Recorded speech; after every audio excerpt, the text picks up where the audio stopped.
Welcome back to my channel, Bake Cuisine.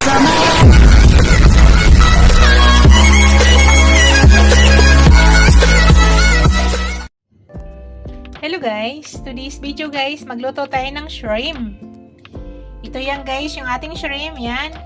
Nalinis ko na po yan. Iniwan ko po yung head ng shrimp guys, para andyan kasi yung lasa, para masarap. Puro tinanggalan ko siya ng balat niya.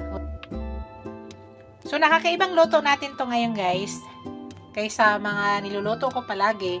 Dito ay maglalagay tayo ng sweet chili sauce. Yan, lagay natin yan guys para maiba naman.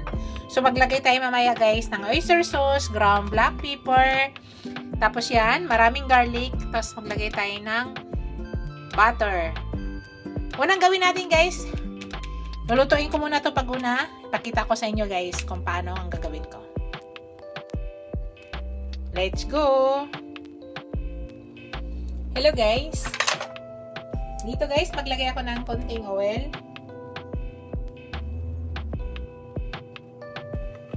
Start na tayo. Tapos, ilagay ko na guys yung aking shrimp. So, yan ang unang gawin natin.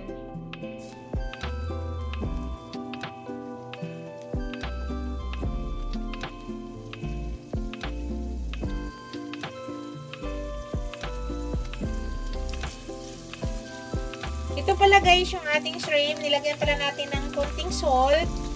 Tsaka, ground black pepper ha. Minarinate natin to. Hindi ko nasabi kanina sa intro ko.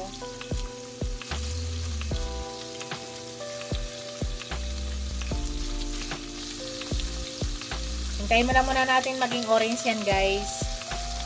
At baliktarin natin. Baliktarin ko na guys.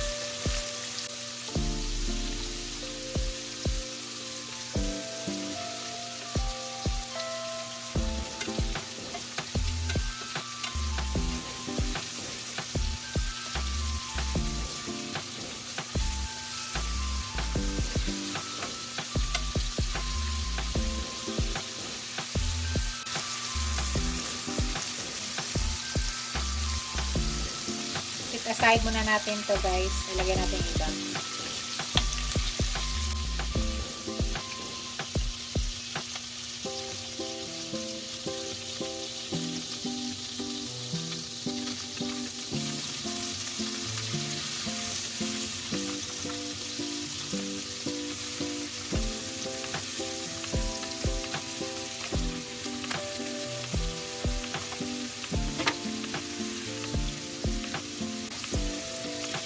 Baliktarin na natin.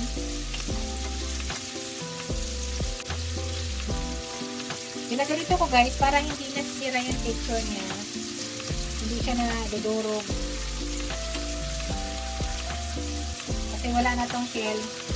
Tinanggalan natin ng yung balat. Ang iniiwan niya yung head na lang. Kasi andyan yung lasa ng head. Kaya hindi ko siya tinatanggal kasi andyan lahat ng lasa.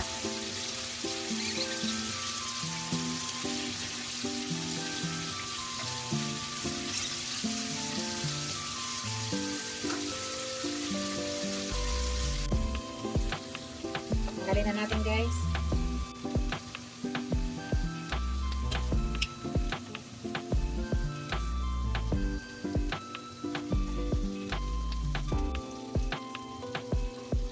Gawa na tayo ng sauce.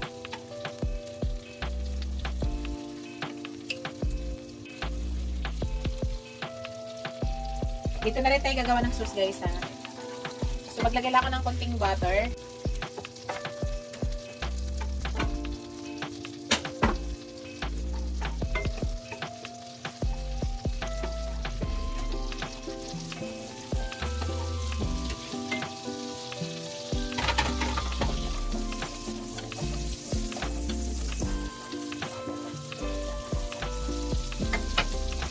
Lagyan na natin yung ating garlic.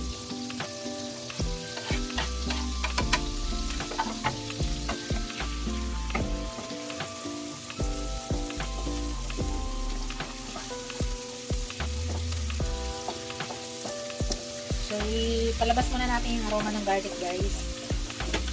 Madali lang magawa ng sauce.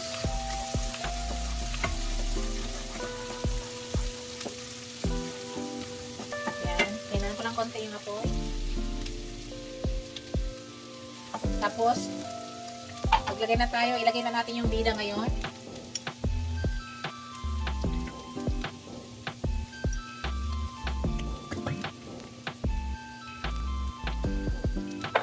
Tapos, maglagay tayo ng oyster sauce. Tapos, ground black pepper. Lagay tayo ng konting salt.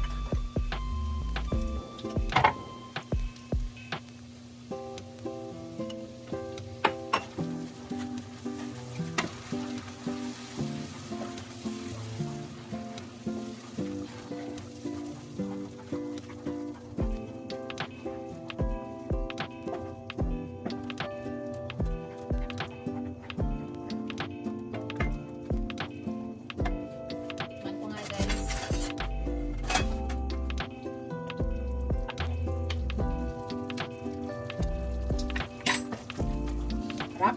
Nakakaiba. So, ilagay ko na to guys.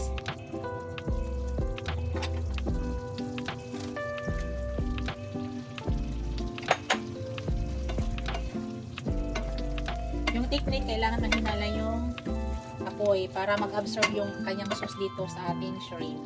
At dahan-dahan para hindi madurog. Pa-absorb natin yung sauce sa shrimp. Sarap ng sauce guys. Promise, ang sarap ng sauce. Simple lang nga luto, pero napakasarap.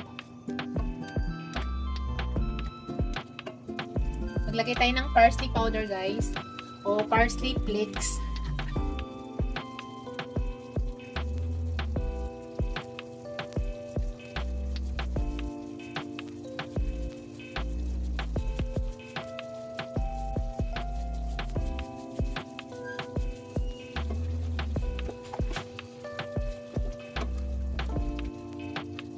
Pa.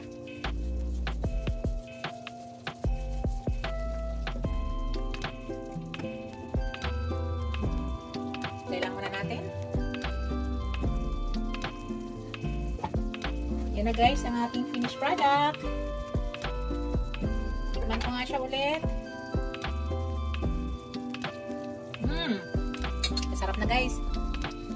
Ito na yung aking finished product. Thank you for watching guys. Don't forget to like, comment, share, and subscribe to my channel. See you in my next video guys. God bless us all. Ingat po lahat guys. Bye!